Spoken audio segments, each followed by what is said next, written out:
Bonjour tout le monde, je vous retrouve aujourd'hui pour une nouvelle vidéo dans laquelle je vous montre uniquement le processus de mise en couleur d'une illustration. Alors ce que je fais pour commencer, je vais chercher une illustration ou une photo sur Pinterest pour m'inspirer des couleurs et je l'importe dans Procreate et je récupère avec l'outil palette et l'outil pipette surtout toutes les couleurs de l'illustration que je souhaite réutiliser. Donc ici j'avais envie d'avoir une dominante vert et je trouvais que les touches de bleu et orange allaient vraiment très bien, donc voilà, je me suis basée sur ces couleurs. Ensuite, une fois que j'ai ma palette, je vais créer des calques. Vous verrez qu'à chaque fois je vais les nommer en fonction de ce à quoi ils correspondent. C'est vraiment pour pas m'y perdre. Donc là je crée le calque peau et donc depuis la palette que j'ai créée, je vais tout simplement remplir les zones de peau avec un aplat de couleurs. J'utilise le pinceau plume qui est le pinceau que j'utilise toujours sur la mise en couleur pour faire des aplats parce que je trouve qu'il est facile d'utilisation. Il a une pointe qui est assez fine, donc c'est assez simple de faire les contours avec. Voilà.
Pour faire le blanc des yeux, je prends jamais un blanc très franc. Sinon ça détonne en fait, c'est pas très naturel. Donc je vais dans les tons orangés ou jaunes en fonction vraiment des dominantes de l'illustration. Là c'est un peu plus orangé. Et je vais prendre la couleur la plus proche du blanc mais qui n'est pas tout à fait blanche.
Une fois que j'ai tous mes aplats de couleurs et qu'ils me vont, que je suis d'accord avec les couleurs que j'ai choisies, je vais ajouter de la texture avec un pinceau que j'aime beaucoup, vous m'avez déjà vu plusieurs fois l'utiliser.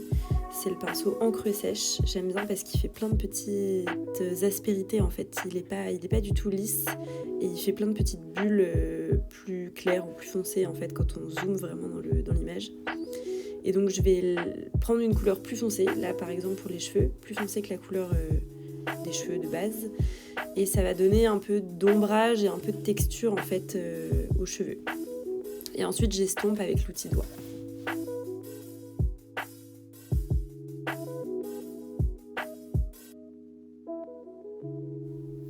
Ensuite je vais créer un deuxième masque, toujours avec la même option, masque d'écrêtage pour ne pas dépasser du périmètre des cheveux.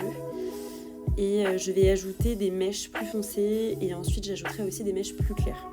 Pour ça j'utilise un pinceau gouache que j'ai téléchargé sur un kit gratuit en ligne, mais vous pouvez aussi retrouver à peu près les mêmes textures sur le kit gouache qui est fourni avec l'application Procreate dans les kits gratuits.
Ensuite, pour ajouter du blush sur ses joues, j'ajoute un masque d'écrêtage par-dessus le calque peau. Je prends le pinceau doux qui fait partie de la section aérographe et je choisis une couleur un petit peu plus foncée que la couleur de peau en tirant vers le rouge.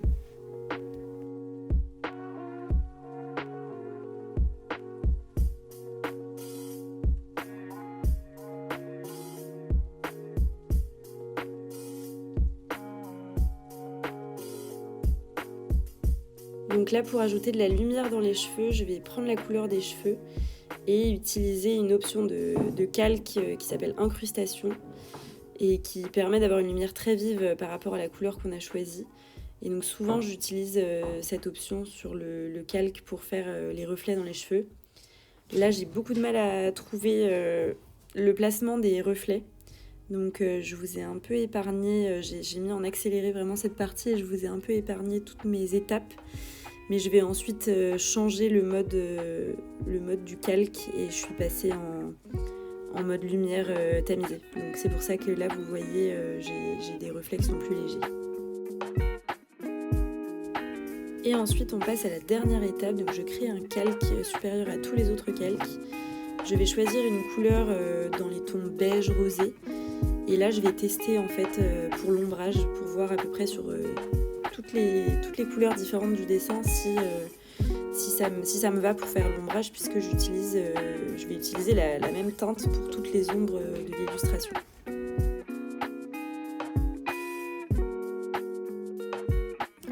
Pour savoir où placer les ombres, c'est pas toujours évident quand on a une photo où il n'y a pas d'ombre initialement. Surtout que moi, la photo sur laquelle je me suis basée était vraiment très différente du résultat final. Et donc, en fait, il faut imaginer un point lumineux et essayer de faire les ombres en fonction de ce point lumineux. Donc là, bon, elle a une casquette, donc c'est assez simple de voir à peu près où sont les ombres, mais sinon, voilà, c'est à peu près la technique que j'ai trouvée jusqu'ici la plus simple pour essayer d'imaginer le placement des ombres.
Une fois que la mise en couleur finale est faite, je vais repasser sur tous les traits là pour cette illustration. Le croquis était en noir.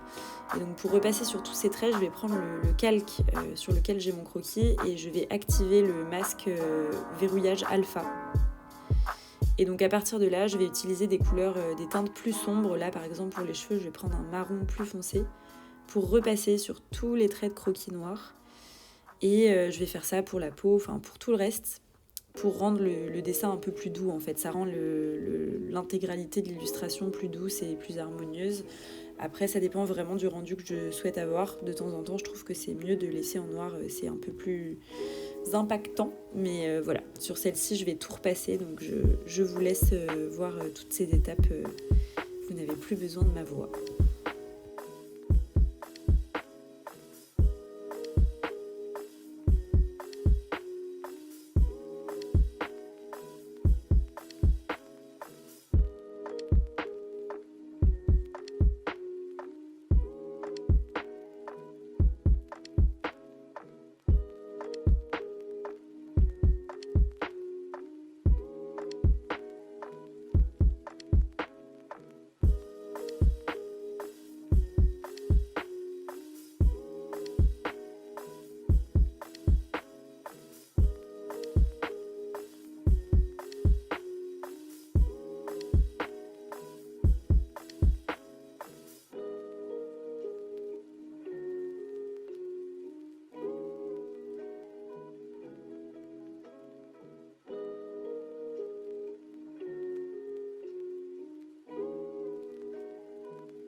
Voilà, on arrive à la fin de cette vidéo. Je suis en train de repasser les derniers traits du t-shirt en vert foncé.